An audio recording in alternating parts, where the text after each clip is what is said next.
শনিবার দুপুরে শম্ভুগঞ্জ থেকে ৫ যাত্রী নিয়ে আলালপুর যাচ্ছিল একটি সিএনজি অটোরিকশা।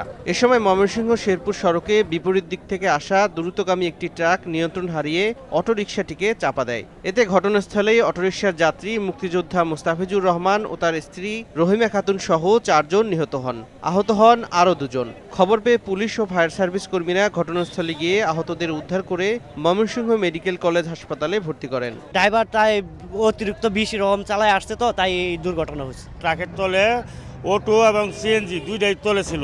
এই তলে চাকার তলে ভরে এই লোকগুলো আমার মরছে। সিএনজিতে প্যাসেঞ্জার ছিল ৫ জন আর ড্রাইভার ছিল ১ জন, হিসেবে ৬ জন। ৬ জনের মধ্যে ৪ জন স্পট ডেড আর ২ জন ময়মনসিংহ মেডিকেল হসপিটালে। ট্রাকটি জব্দের কথা জানিয়ে চালক ও হেলপারকে ধরতে অভিযান চলছে বলে জানিয়েছে পুলিশ।